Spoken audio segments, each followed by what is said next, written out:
All right, let's do this. How are you, what the fuckers, what the fuck buddies, what the fuck nicks, what's happening? It's 2020. My name's Marc Maron. This is my podcast, WTF. Welcome to it.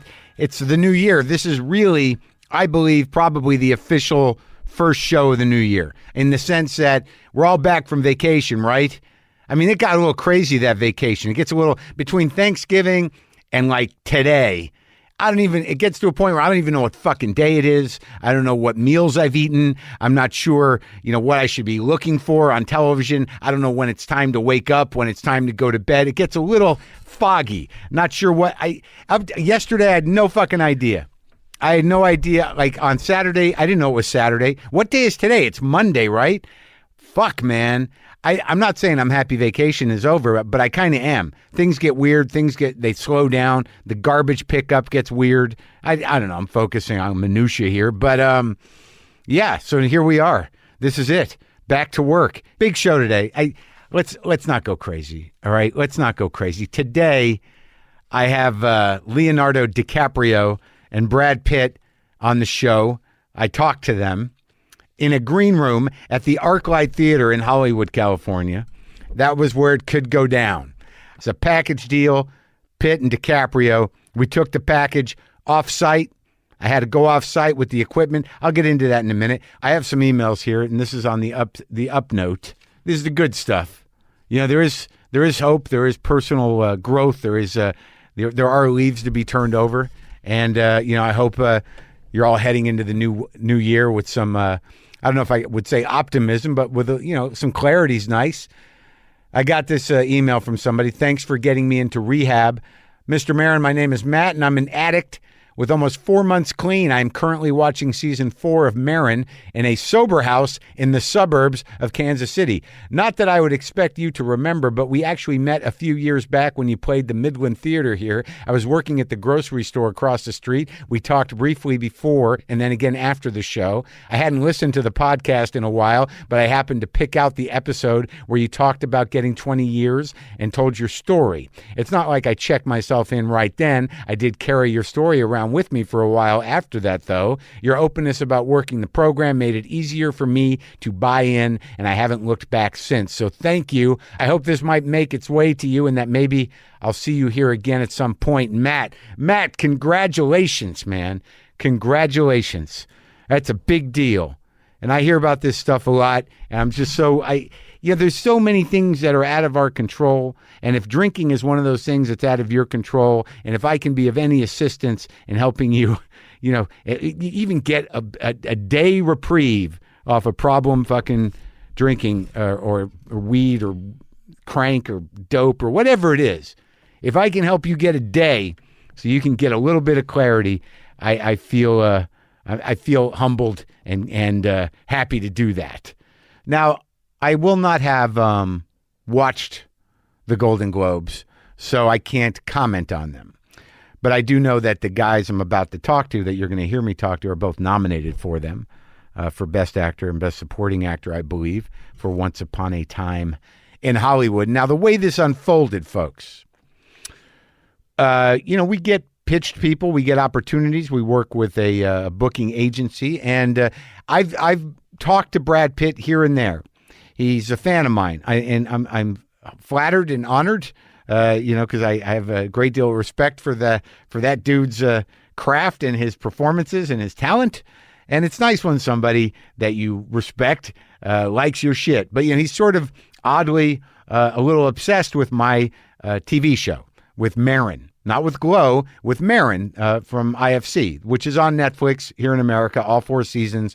But it will be taken off Netflix in a few days, I think on the 12th or 13th. I don't know why, just the way life works. But the last time I saw him, he'd watched the entire series twice. So it's kind of exciting when I get to see him again and what he has to say when we meet at this time. Now, I've never met Leonardo DiCaprio. I was excited. Now, here's the deal. I think this might be the last one I do like this, because the anxiety level is high, and I know that some of you heard me make a big deal out of some of the problems I had with my equipment during the John Turturro episode, but you didn't really hear them because my producer, Brendan McDonald's a genius. But I do get a tremendous amount of anxiety, and I'm already anxious going into these conversations. Even though I've done 1,000 plus of them, I never really know what's going to happen, and it causes me some anxiety. I'm excited, but I don't really know. I would say 98% of the time heading into a talk, I'm anxious. I'm nervous. I don't know, what's going to happen. I meditate on how to approach it. How am I going to, what's the through line in my mind? What can I lock into to start the conversation? I don't know these things, and it hasn't gotten any better after 1,000, however many episodes. So when I go out with the equipment, and I bring it, I usually have it with me. In case I have to do intros or the ads from the road, but sometimes obviously you've heard me do, interviews on the road, but that's one other level of anxiety is working that equipment. Will the mics hold up? Will the wires work? Can I get the levels right? And I'm not a sound engineer. So that causes another level of anxiety. And okay, I'll cop to it. There were a couple of issues. It's interesting when they walk in, and you'll hear it. They're all jacked up because they just got done doing a panel in front of a bunch of people, and I know what that feels like. I've been in the room that I recorded. I've been in the room 3 times for SAG panels for Glow. I've been in that room waiting to go out and do one of these things, but they walk in and they're kind of lit up, and it's pretty, it's pretty exciting, man. So, all right. So I'm sitting there and you hear commotion. There's always commotion around big movie stars because there's a buzz and a hum. There's usually several people, maybe a dozen people, personal security, publicists, people who work at the place. There's just all of a sudden there's just sort of like you feel the entire frequency of the building changes. But here's the thing, it's weird. It's weird that I've done so many of these things and I'm sitting in this room and people become people very quickly to me. And I think what's important to know about me and about this process is the one thing in this life that keeps me upbeat, engaged, hopeful, and interested is talking to people. It's talking to the people I talk to on this show and in my life. No matter what they do, that's not the thing. They're all people, but just doing it. No matter how much dread I have or how much anxiety I'm experiencing in any given moment, if I'm engaged in a conversation, it dissipates. I lose myself in the conversation. And I know there are people in my head, but I got to be honest with you folks. I'm not, I don't have anybody up on a pedestal and I'm not a starstruck person, but these guys are shiny fuckers. They are shiny fuckers. Man, it's a natural gift. I mean, granted, I've grown up most of my life seeing Brad Pitt in movies and doing amazing work, and the same with DiCaprio. And I have a lot of respect for these guys, but when they walk in, I mean, they feel like movie stars, and that is a natural goddamn gift. I've did the work in my brain to separate them from, these are people and I'm going to separate them from their work. They're going to be in front of me and they're going to be regular people, but they're just fucking movie stars and they're both great actors. And it was very exciting amidst all the chaos in my brain. There were moments where I was just trying to be normal, folks, just trying to be cool. The other tricky thing is that, I had an hour. So I got to the ArcLight an hour early to sit around, think, look at my 4 notes, think about the movies, think about where do I want to go, how is it going to work, and then I know I got an hour, and then you're out. An hour, and you're out, and then that's it. And then I'm sitting there alone with my recorder, wrapping up chords.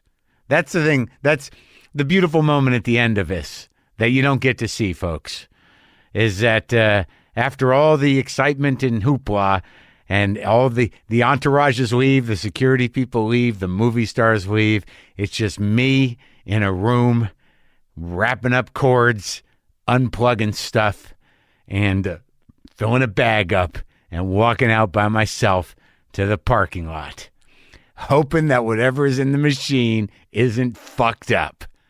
So there you go. That's the inside scoop. Now let's go there to that room at the ArcLight where I talked to Brad Pitt and Leonardo DiCaprio.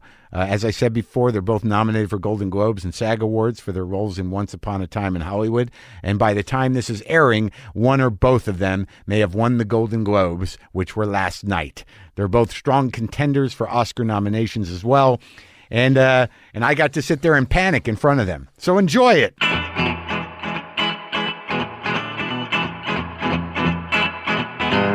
Mr. Marc Maron. How are you, buddy? This is cool as shit. Relax, fellas. Relax. We're with the great Marc Maron. How are we gonna? You're so nice about me, dude. I'm a fan. He really is. I'm a I remember fan. him talking about you on the movie. You were going off about my show. I love this show. Yeah, it's going to be it's leaving Netflix. And where's it going? I don't know. I just know on Just January into the 12th, ethers. It's It's over. gone. It's over. Yeah. I've seen it 3 times. The Three entire times? series. It's my happy place. It is. To see you miserable Oh, makes fuck.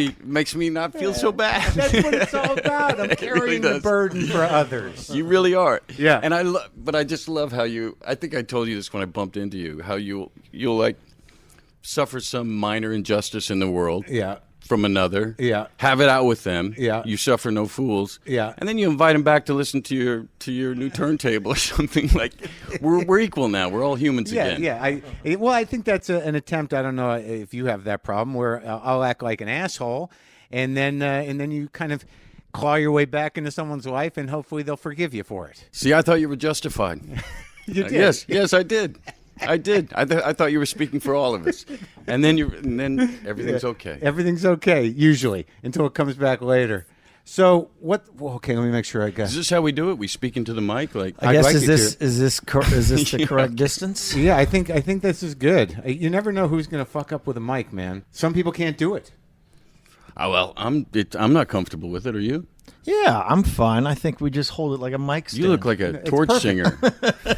I'll tell you You what, do look comfortable. there was a big problem with, and I'm not being mean, but John Turturro talks a lot with his hands, so there was a lot of this happening. Right. He's Italian. Yeah, so if you listen to that one, you get a lot of back and forth. But when you have the comfort of the garage, aren't they set? Aren't they hanging? Yeah, of course, man. They're, Right. they're on booms. It's But when you you're could- on mobile here You guys that, couldn't make it out to the that garage. anything could happen. Yeah. I know. It's a little sad. So what just went on in there We did a little Q&A with for the movie? for the old film. That's Quentin where was they in there? screen it. Quentin's in there. He's in there still, just talking to himself. Hey, It's great to do with Quentin because You don't have to get. he does all the heavy lifting. he carries the load. Yeah, there was no. He'll just keep going. He will keep going. So I guess I don't. It's always hard to figure out where to start when I'm talking to two guys. But the last time I saw you, as opposed Two to dudes. as opposed to one dude. Oh, okay. No, you have two dudes. I with, you meant 2 women. no, with 2 huge Okay. careers, and I got to like somehow wrangle it up here. But the last time I saw you was at that Art Basel thing. Right, the Paramount. Yeah. I saw you at the it was Flea at the art thing. At the art thing, because my now ex, had an exhibit. Oh, it's your ex. She I was so know. sweet. You were outside, like know, barking for her, bringing in. people in Look, to I- see her art. And I love her, I you thought know. it was very sweet. It was. I mean, I still have a lot of respect for her, and I love her, but I just, I'm out. Okay, let me ask you this. What did you think of her art?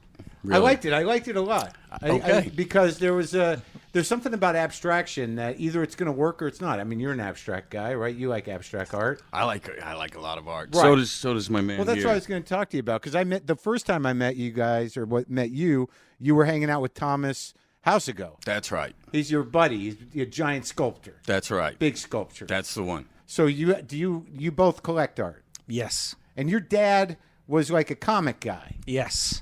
Last Gasp was where. Well, he was a comic book distributor around Los Angeles, and he used to take me in his station wagon called the Pussmobile. Yeah. And we used to Why? It was a broken down, yellow, messed up station wagon. And we used to go to Golden Apple and Heidi Ho.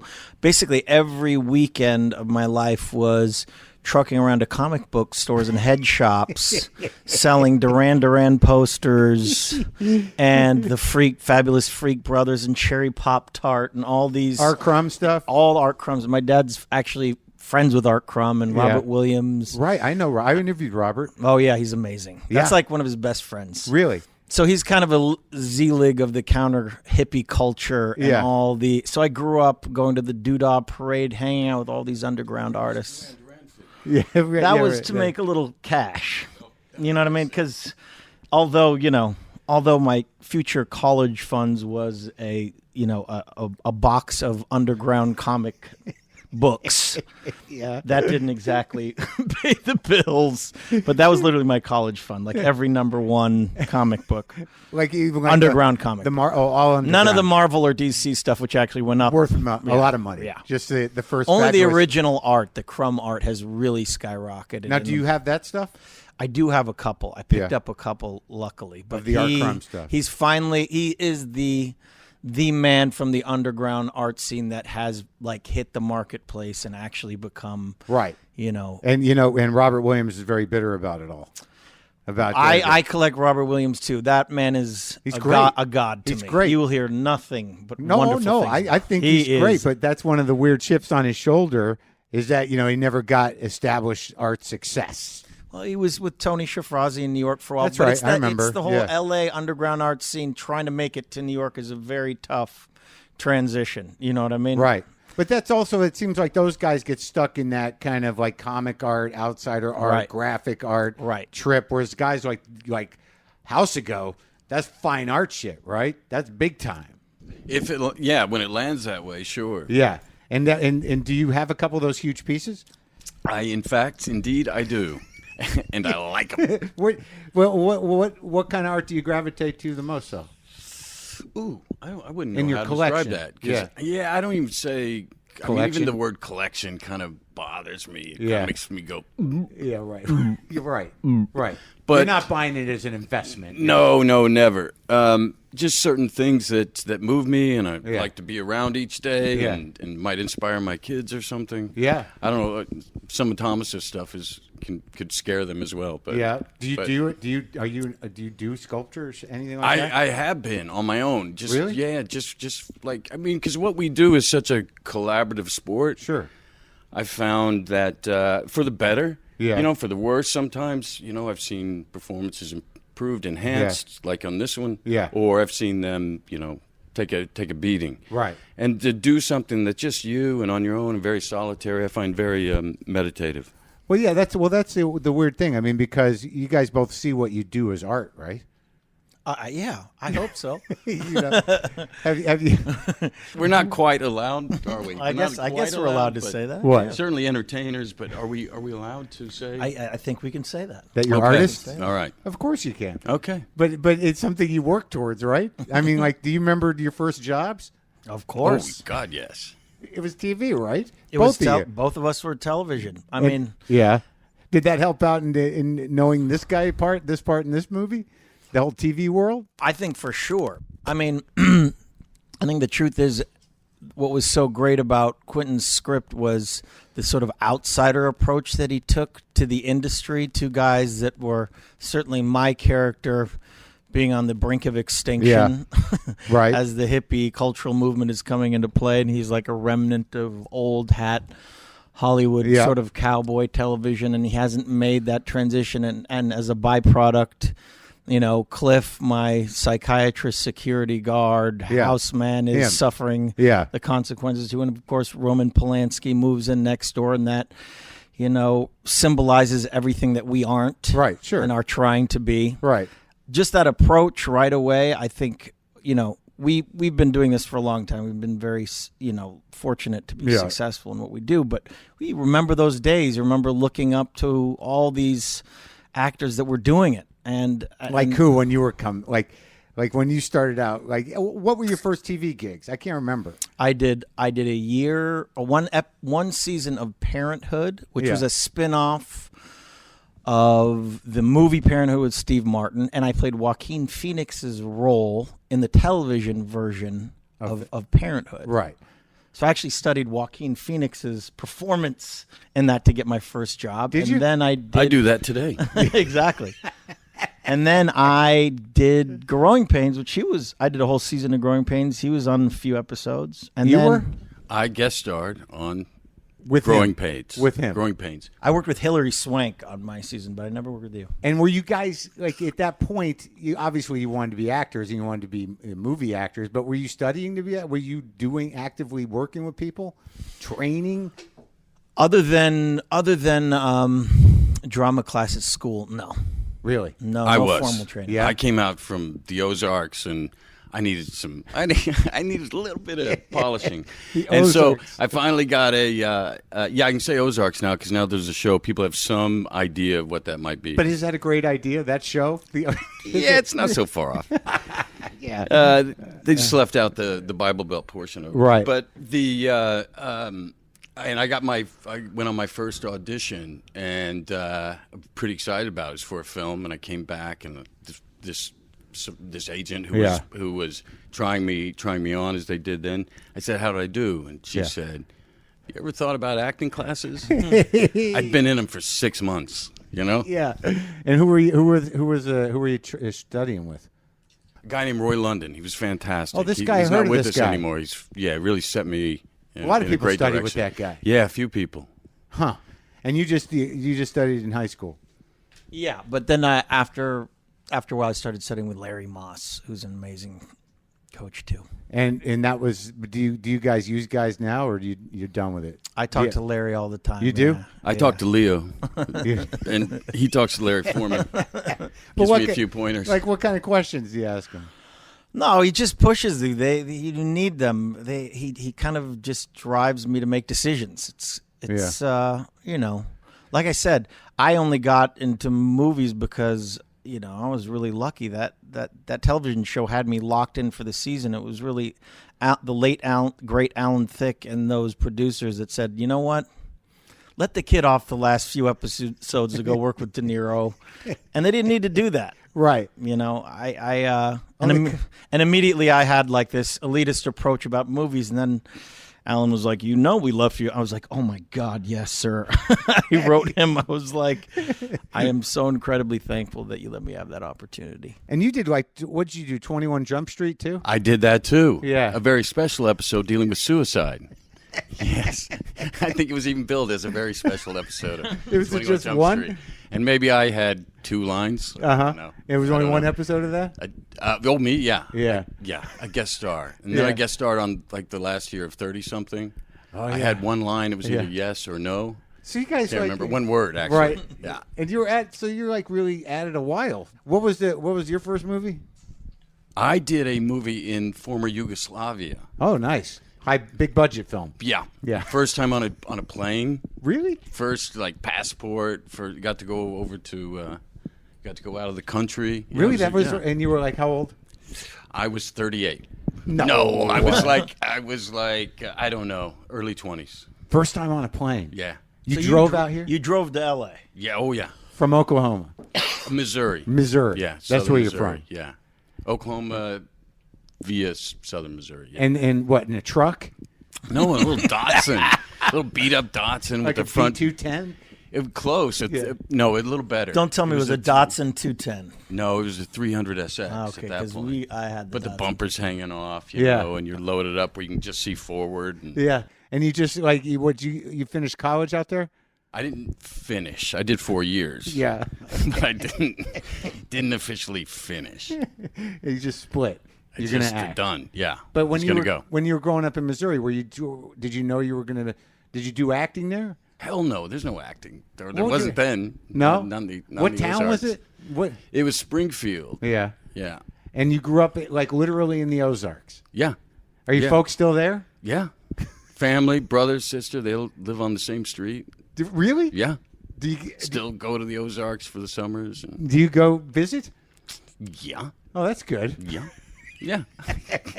Do you bring all of your kids to the Ozarks? We would, yes. Yeah. Oh, yes. that's yes. nice. Yeah. Yeah. Yeah. And what about? But fortunately, California's more of a draw. Oh, so they come. So they like to come here. So it's all right. That's good. That's good. So you drove out here, and then so Yugoslavia. What was that? What movie was that? It's called Dark Side of the Sun.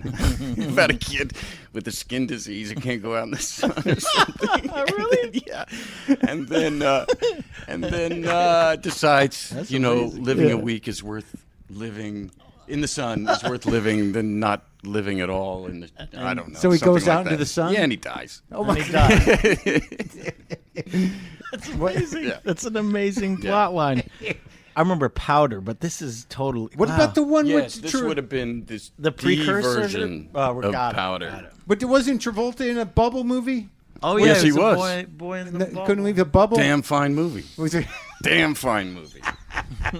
And your first movie was Boy's Wife? No, Boy's it Wife? actually no. It wasn't my. It was my first. I did a small part in Critters 3, Yeah. Ooh. which we shot at a Smartin Final in Santa Monica. Move your hand up on that thing. So I think so. No, so you're not holding the connection. Hold on. Sorry. Where's the buzz coming from, man? Where's the buzz? Move your foot. Oh, you're on it. There you go. Still a buzz. Panic. No, it's kind of gone. Good, man. Okay. Was that awkward when I got all freaked out? No. Oh, there is Not a buzz. really. There is a buzz. I kind of We'll be expect you patient to and get all. they'll cut this out. It'll be all great. No, I kind of expect you to get all freaked out a little bit. I'm like kind of waiting for it. Yeah. You know?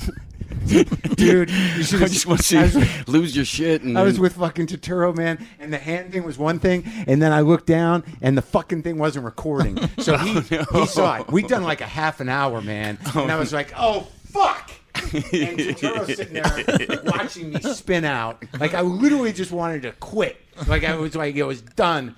And I said, he goes, how much did we lose? And I said, like, 25 minutes. He goes, I remember it.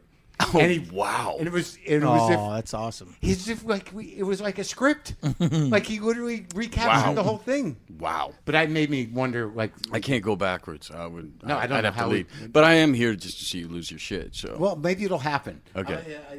It almost happened before. Hey, ooh, that mic's really hot. Why is that mic different than the rest? Fucking fuck. This whole thing's gonna Yeah, be a disaster. It's digressing. That's what you've been waiting for. I'm going down fast, guys. It's not happening. Hello, check. This one sounds weird now. Wow. Hello, what's happening? I don't like it. You wish that there was. Is there an actual home base? that you're check. talking Oh, here we somewhere? go. It's just Here we go. Did that all work out for you? The freaking out? Yeah, I enjoyed that. Okay. I think we're good now. Jesus Christ. That was fucking terrible. It was fucking terrible. So, what were we just talking about? Movies? We were talking about our earliest first film. movie. Yes. So I did a guest part on Critters 3. Oh, yeah. What was that?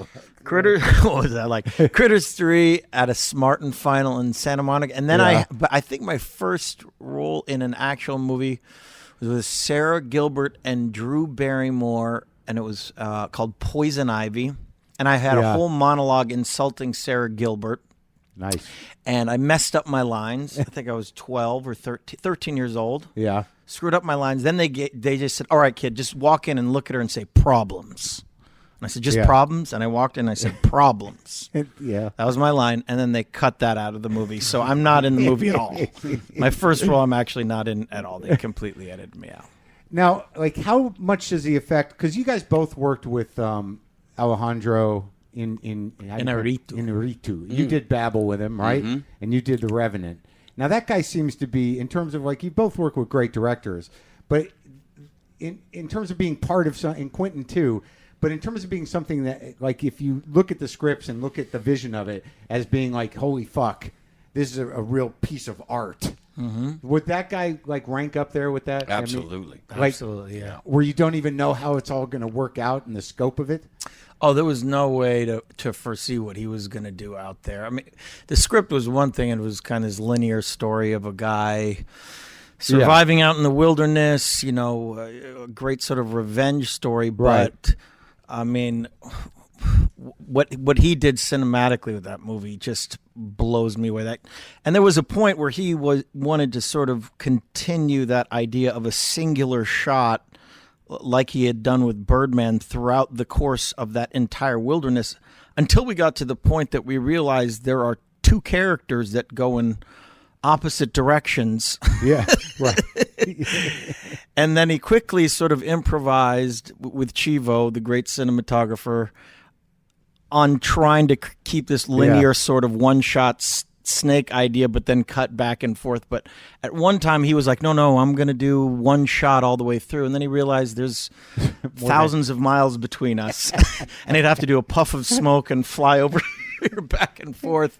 But what they did on that movie and in those conditions, I don't know how they pulled it off. It was incredible. And your thing with him, that scene on the bus where that bullet comes through like the window, right? Isn't that? Yeah, right? that's right. But when you read that script, did you see how all those stories were going to fit together? I mean, when you get a project like that, do you just trust the guy? You trust him by his previous work, and also there was something in the way it was constructed. It was the end scene for me that made me want to do it, because only had going through that whole journey that he realized how close he came to losing everything, and that's when the adrenaline's gone. He could just break down from it all. And I was moved by that, but I didn't know the depths. Again, it's what Leo's saying. You don't know what he's got in his mind. You just know it's you really bank on the reaching. the filmmaker. After having read so many great screenplays that have been turned to dog shit in the wrong hands, right? You actually realize that the filmmaker is the one that elevates material that and brings things to it that you could have never foreseen. We're seeing it through their eyes. Do you have movies where either of you think like you don't know how it got away from whoever it got away from, but it wasn't you? Like where you watch the final thing and you're like, what the fuck happened here? Yes, it's that horrible feeling when you're screening it with others. Yeah, and the lights come up. Yeah. And everyone looks at you to say something, and you just know. You're like, oh fuck. I don't know. Do you remember any of the lines that anyone told you after? Well, if they ever come up and they say, I really like the music. Who did the music? Yeah. Who did that? That music was amazing. Then you know it's the dead giveaway. Yeah. I have a couple. I went to a premiere. I won't mention the name of the film, but I just remember my friend looking at me and going, not my cup of tea. Not my cup of tea.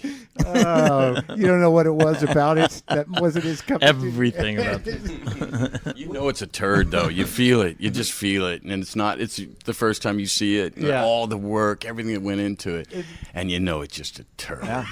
It smells so bad. Nothing's landing. Do you know it from right when the promotion starts, right when the posters come out? It doesn't take long. You just feel it when you're sitting in that in the cinema and you're going, oh my god, it's gonna be bad. Oh my god, this is bad. This is so bad. You've been at it like 10 more years or so than him, so you've got a lot more movies. I've been at it a little bit long, but we kind of hit the same time. I had further ground to make up to get to where Leo started from, I think. But it doesn't seem like you guys have to do this, where you read a script and this is gonna stink, but it's only 4 weeks, and it's gonna get me the whatever. You don't have to do that. No, we've been pretty fortunate. We're pretty fortunate now. Very lucky fellas. Had to do it before. Yeah, but you felt that before. I just flashed on when we did the first screening of Seven. Yeah. No, the premiere. We had the premiere of Seven. No one had seen it. Yeah. And this is the serial killer. David great Fincher. Movie. Yeah. And the movie ended. Yeah. Was this in New York? Heads in the box. Yes, it was in New York. I think I was there. Were you there? I think I was there. Okay, if you remember, the movie ends and they just flick on the lights. And I look at people, and they just kind of slowly get up from their seat, and no one's talking, and then they just kind of disappear from the screen. And I remember looking at Fincher going, oh my God, what the fuck did we do? What happened? What's going? I thought this shit was great. And I had a different memory of it. I remember people liking it, but I guess that would be. Now as you were describing it, I remember that. But I think that's what I talked to Ed Norton. He sort of said that happened with Fight Club too. Oh, we had a great one. We had the best. We had the best screening ever. We had it at Venice Film Festival, and they do this midnight screening. Yeah. For some reason or not, we thought it'd be a good idea to smoke a joint beforehand. Oh, that's right. Yeah. And we go in, and they have this. They put you up in a balcony. You sit next to the guy who runs the festival. It's, right. Everyone's looking at you. They clap. You sit down. It's very formal. Yeah. And then the movie starts, and first joke comes up, and it's crickets. It's dead silence.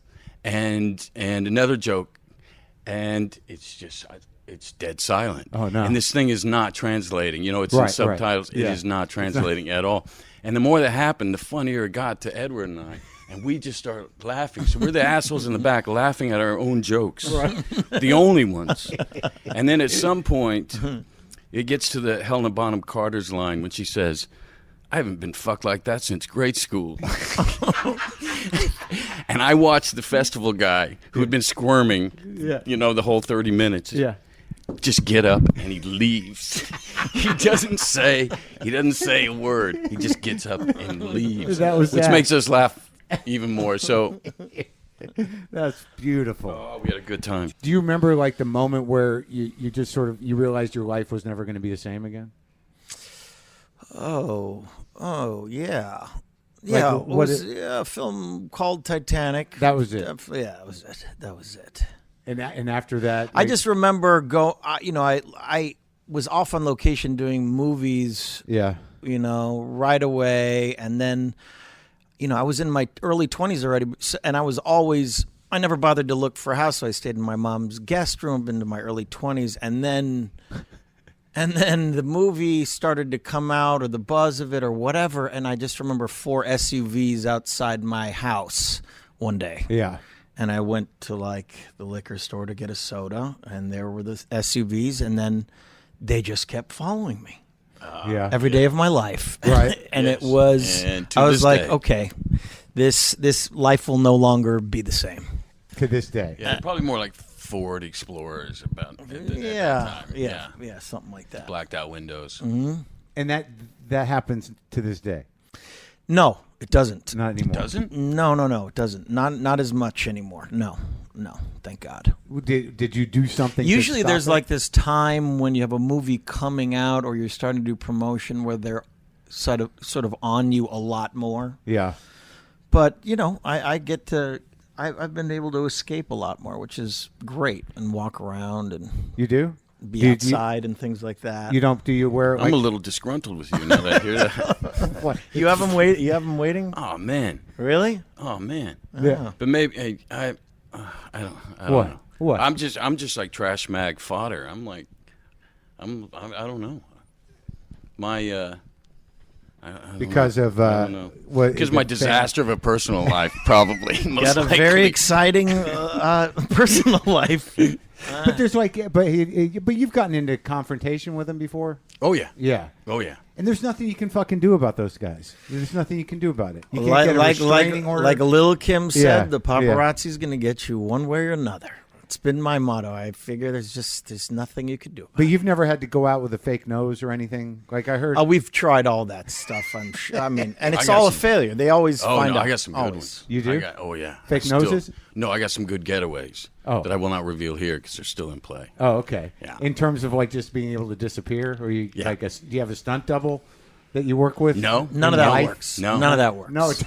No. I've had so many people say, "Let me wear your hat. I'll jump out." It just you doesn't. got It's just none of that stuff works. No good. No good. I don't remember who I was talking to. Maybe it was Galifianakis was telling me about Downey had a nose or something made, and he. Oh, There's the Mel Gibson got this brilliant mask. yeah, Kazu made him. Yeah, it's brilliant rubber mask. But then they photographed Mel that Gibson. too. Oh.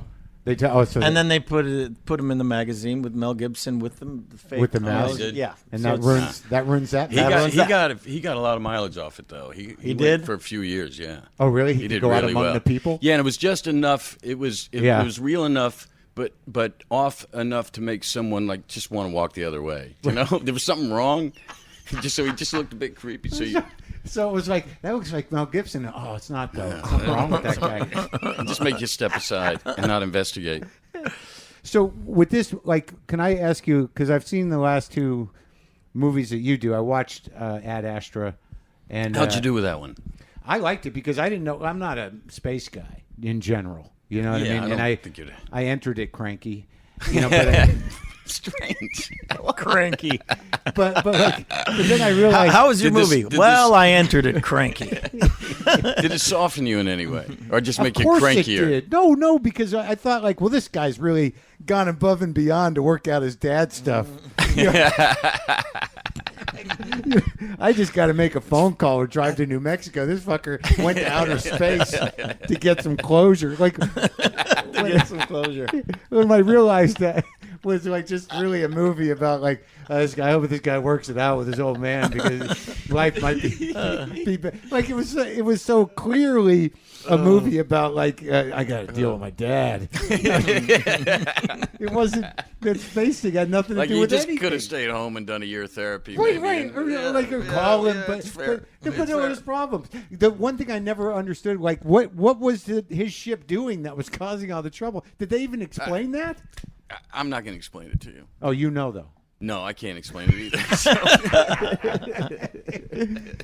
But like that sounds like Inception for me. What happened? I have no idea. Right? You don't, do you? Sometimes you're just focused on your character, man. Of course. You know? Of course. Actually, I do get involved in but when it came to Chris Nolan and his mind and how that was all pieced together, everyone was trying to constantly put that puzzle together. On that. Did anyone ever succeed? I can't remember if it made sense ultimately. Did it? Yeah, it depends on the eye of the beholder, I guess. My producer has a weird question I got to ask you about this movie. Is that he's if for some reason, and he told me this. He said the only thing I'm hung up on, man, you got to ask him. He said he wanted me to ask you if your character actually got the part in The Great Escape and was fired.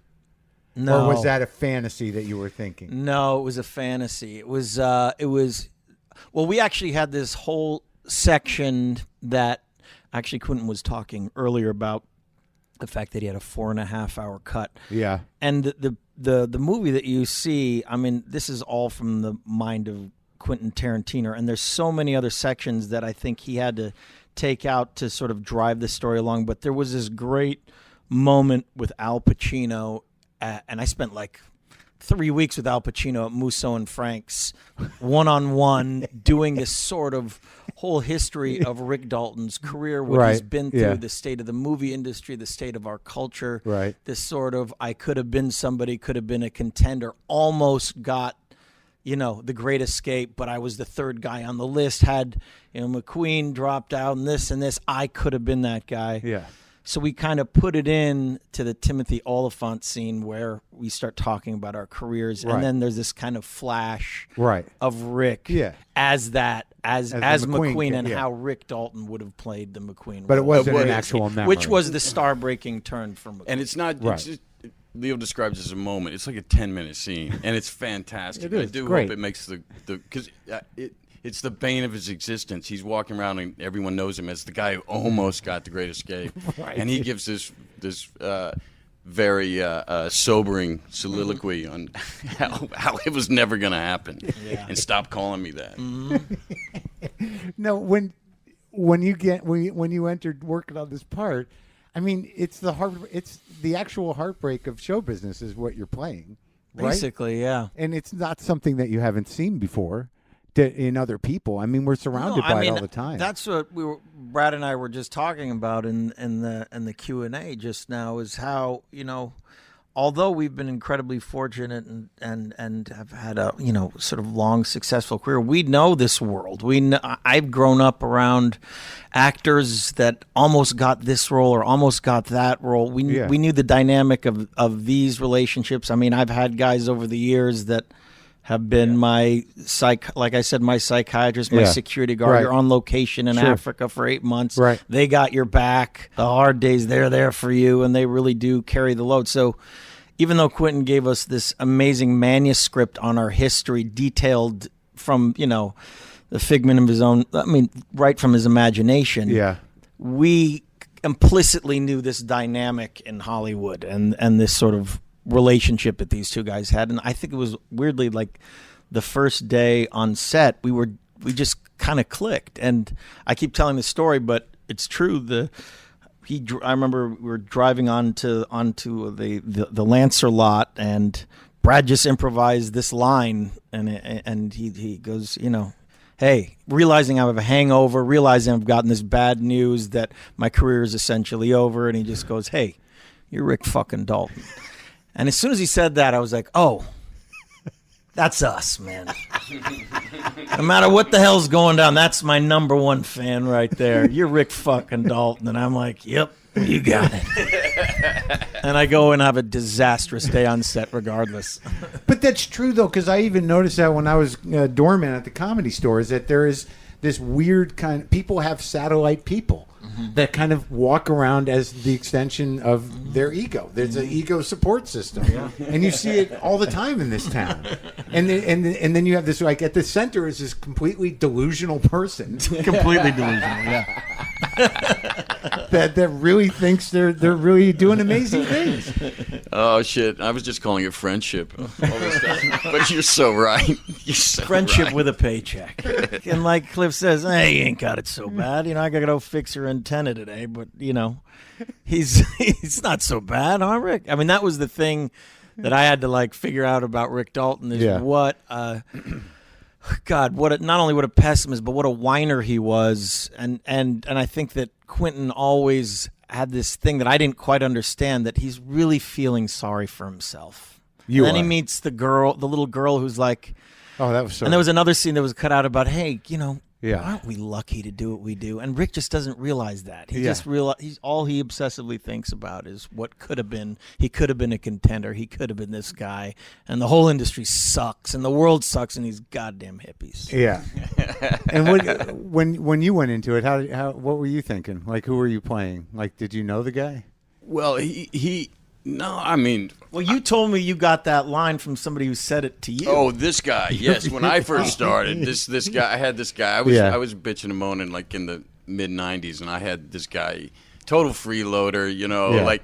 I would just always see him walking back and forth wearing my clothes, using my dryer, you know what I mean, and eating the food. But he was there for me, man. Yeah. And one day he had said that to me. I was bitching and moaning. This is like mid-'90s. Yeah. He said, hey man, don't forget, you're Brad fucking Pitt. And you know what? It soothed me. It soothed me. You gotta have those guys. So no, but there was just there's just an ease to, I mean, I'm certainly striving for, an ease in life, and there was an ease to this character that just didn't sweat the small shit. Well, I think that it seems like in both these roles, they were kind of like even in Ad Astra, that you were able to kind of, there was a control to it that I had not seen before. That it seemed like this guy was sort of zen, and the Ad Astra guy was just sort of repressed, but you were able to quiet down. Well, this one was more. I think Cliff was just a guy who accepted his cards and was all right with it, and right. It was going to be okay. And everything was, it was okay. Like, it wasn't really against me. The world isn't against me. Right. Even if I get shit on this day, I'll deal with it. I'll clean it up. And you can fight. Yes, that's that. You can definitely handle yourself. So, this is the first time you work with Quentin, though, right? No, second. What was the first one? Inglourious Basterds. Oh, that's right. That was huge. Yeah, that was great. Yeah. So, that's right. That was huge. Do your homework, don't you, Mark? I got a list here somewhere. Is it important? No. Yeah, you were great in that. You're Brad, thanks. Brad fucking Pitt. Yes, thanks, man. Thanks, man. But so you guys knew how he worked. Yeah. You were used to the process. Yeah. Is he different than any other director? I mean, these guys, these bigger. Oh, he's different. Mm-hmm. He's different. He's amazing. And does he let you riff a lot? Yes, and no. I mean, there's certain dialogue sequences that he has sort of stuck in his mind, and he's a writer director. Right. He's got So he's got certain cadence and almost a way of saying the line that he has envisioned in his head. But then there's other times, like in a lot of the the trailer stuff, for example, where he Yeah. lets you riff, he lets you improvise, and a lot of stuff with Brad and myself, we improvised a lot of that too. So it's he's keeping a watchful eye on it. Yeah. But I've found that his stuff, there's a very specific music to it. I only found that with the Coen brothers as well. That if you start, they're real tight with that shit. If you right? start. They're not militant about it. I'm just Right. saying if the actor starts interjecting us and does and right. clever little bits that he thinks is interesting, it usually fucks up the rhythm, the music to it. Yeah. On the other hand, he'll throw out lines. He's a writer, so he'll throw out lines or give us room to play. And honestly, like with directors like him and Scorsese, when you get these guys that are true cinephiles, and I mean world class, like put them on Jeopardy type of cinephiles. Of course, yeah. Like name the editor of an obscure 32 French film, not him, the one that got fired. Right. And they'll know that name. Right, yeah. And I think, Marty's seen every film ever made up until 1980. But then Quentin's got this crazy catalog of not only music, but television and kung fu movies and B films and out-of-print stuff that, these guys watched movies all day long. Yeah. I mean, they are absolute experts at this subject matter. So for me, like for example, I knew this era of cinema, but I didn't know all the type of films that he was referring to, and I didn't know the cowboy television shows. Right. I mean, Dead or Alive, and all these. I mean, I watched some of them, Gunsmoke, The Rifleman. We saw repeats. I mean, you're at the same age as me. It was before my time, but I remember repeats. So I had to get acclimated to this era of cinema, the era of television at that time. The guys that almost made it but didn't quite make the television to movie transition. And so he gave me this long list of actors to sort of navigate, and there was this one guy, Ralph Meeker, that just like I cued into, and I was like, that's the guy. He's not as bad as the other guys. Right. He's got some great stuff in him, but he just never got that shot. He never got the chance to show it. And so that's who I cued into, and I just sort of obsessively watched his work. So the meltdown in the trailer, that was, you improvised that, I imagine, right? Mm-hmm. And then when you're playing that, was it in your mind, were you just a boozer? Did you have deeper mental problems? What did you put in place, or do you even think about that? Well, I definitely knew that Rick was a full-fledged alcoholic. Right. That was kind of he wrote in the subtext in. of the script. Right. And then I added a bunch of stuff that had to do with a guy that was having a full mental breakdown, I think, and what would come with that. It's just he's dealing with his own mortality in a lot of ways. And what do you do to, like, this is just a dumb actor's question, I guess, for both of you, because I try to act occasionally. What do you do, like, in terms of putting what is wrong with this fucking? It's got to be a chord. Let's just start it again. Don't worry about it. God damn it. All right, so. Just got my admissions worth. Thanks, man. Thank you. God damn it. To stay in the fucking character, what do you put in place? How do you put it all in place? Do you just, is it all, are you fully formed in it, and then the camera stop and you can have a donut, and then it's like you're ready to go, and then you just remember the guy? Very selfishly, for me, I'm just obsessively thinking about what I'm doing all day long. And what was so amazing about getting to see, like, the final product is Brad and I met every couple weeks and we're like, did a random scene together. And then maybe we'd have a week. Before you shot. And then, so he had this whole other dynamic and storyline that he was doing. I had finished my Lancer stuff, popped in and out. But then what was so cool was being able to see, like, the finished product and see what Brad had created, and not even realizing what he was doing when he was doing it with me. This sort of, almost like this Steve McQueen Zen. I mean, something that was so amazing that he pulled off, and I wasn't even aware of it. I wasn't, like, aware of it when we were doing our scenes. You're supposed to be self-obsessed, so you're not meant to. So you mean you had no idea what his whole other life? But looked like. We all went off and did our separate stories, and and Margot too, and it was really fun to see it all come together. And how do you hold on to it? I don't, man. I'm not, you hear those stories like, man, he couldn't let go of the character. Well, for 3 months he was still like, living under the bridge. And, right. And eating. I'm man, they say rap, and I am done. But even in between I am scenes, though, done. like you're not sitting in your character, so you just kind of like lock into a tone or an No, emotional. you stay in the mode, the tone. Yeah. You stay from the beginning of shooting to the end. You do stay in a, I don't know what to call it. Zone. The A mindset. padded cell. Yeah. The mindset. Now, I want to talk to you both about producing before we run out of time, because you're both doing things. Mm-hmm. But neither one of you want to direct, really? I have no desire. You? Not really. Huh. Why? It's a time suck, man. Jesus Christ. It's like 6 months to a year. 2 years at least. Yeah. 2 years just to start. And you're relying on so many variables. I mean, the planets really have to align. That's my I'd rather do that, spend the time in the studio or with friends. Yeah. But on the other hand, I do think there's so many good people doing it right now. I really don't have anything to add. Huh. About you? Yeah, maybe if there was a story that I felt like only I could tell. Yeah. But it's very interesting. Like, you're like when you're talking about trying to create a performance, you're kind of selfishly just focused on you all day long and creating these moments with the other actors. Right. Just thinking about this story, I can't imagine what it would be like to be a director who has 100 different departments coming up to me every day saying, what color should this be? What kind of cuts do you like? Do you like this one, that one? What shot? Like, I would be like, what? Leave me alone. I just want to have this to focus on. Right. It's a compartmentalization of the human mind and focus that I may be able to do at some point, but for now, I mean, let the guys like Bradley Cooper do it, because he's doing a great job. He's doing a great job.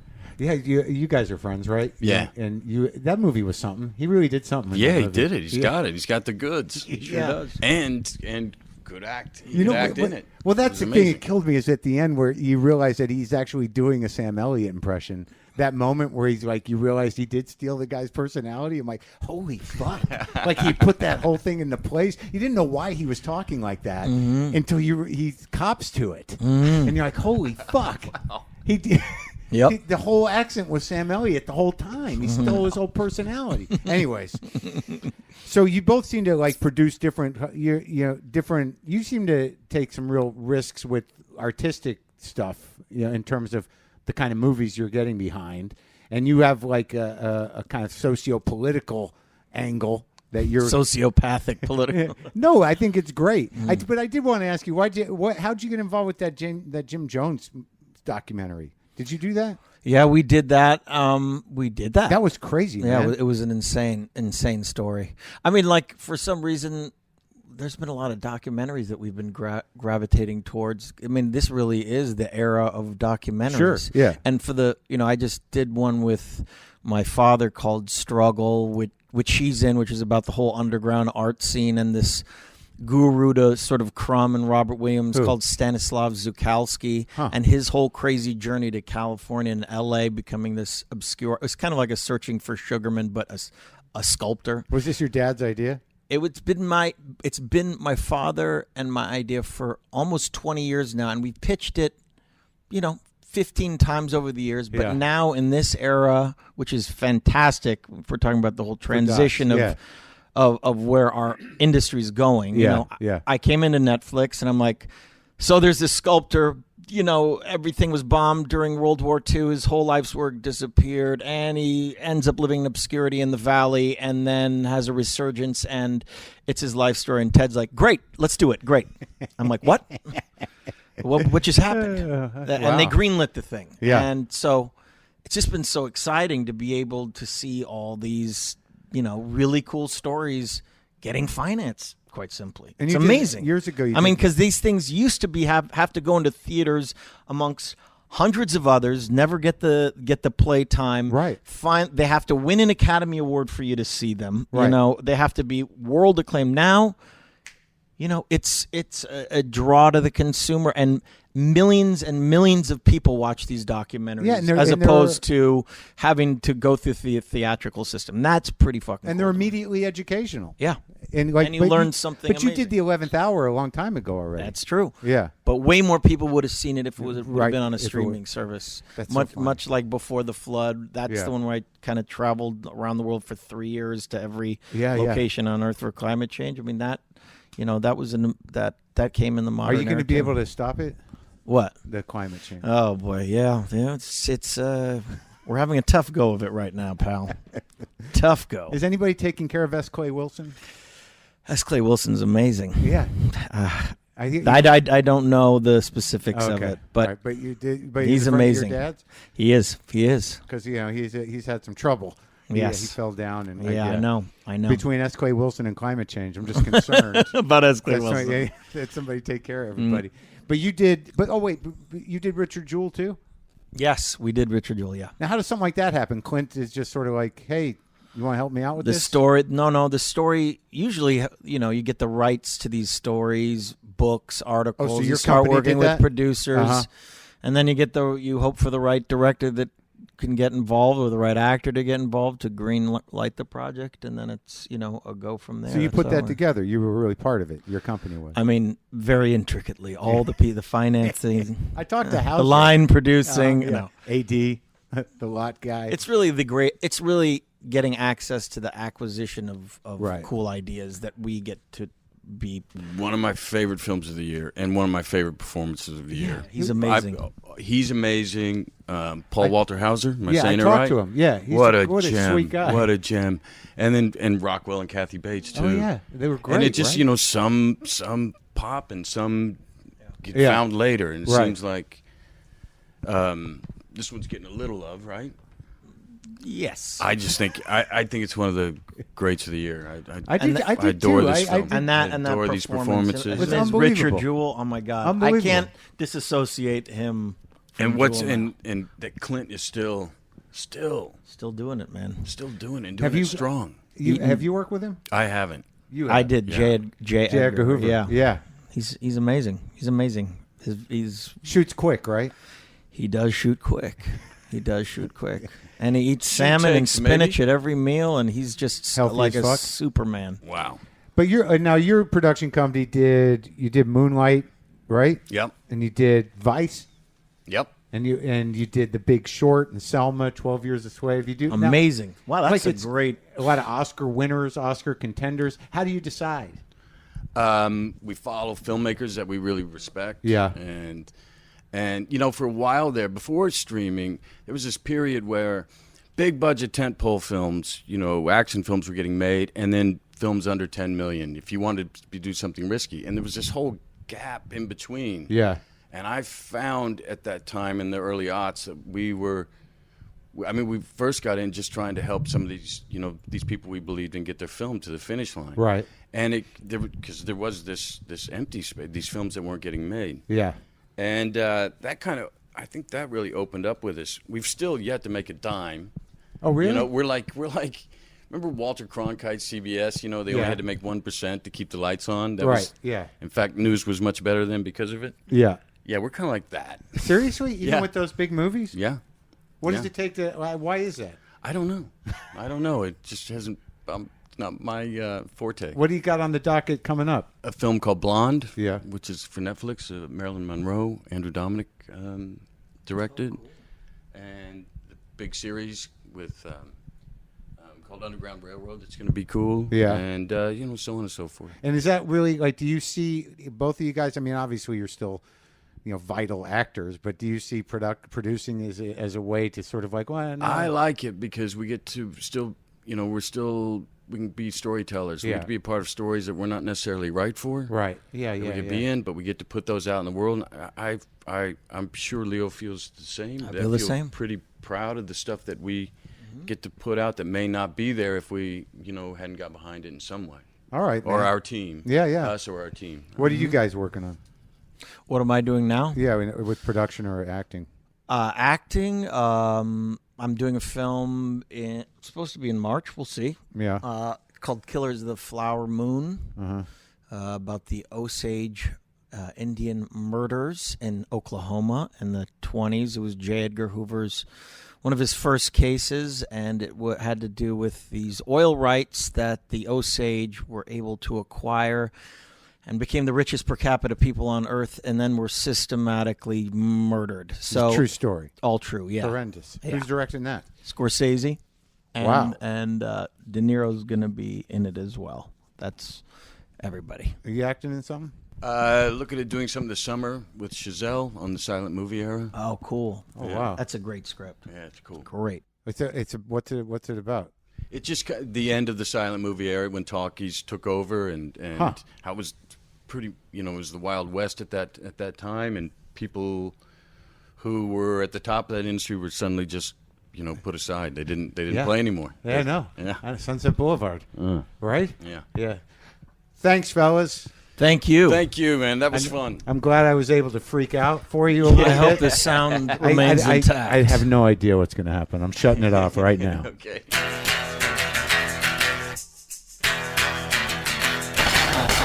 There you go, Brad Pitt, Leonardo DiCaprio, with a nice little shout out to S. Clay Wilson at the end. He doesn't get many of those, and I don't think he's conscious enough to hear it, even if he could. But it just popped into my head because Leonardo's pop is a underground comic guy. Anyway, we'll see how they both did at the Golden Globes. That's going to be information that you've gotten that I haven't gotten as of this recording. Obviously, they're both in Once Upon a Time in Hollywood, and you should see it if you haven't. It's really a great movie. And now I'll play some garagey, surfy thing, I think.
Boomer lives.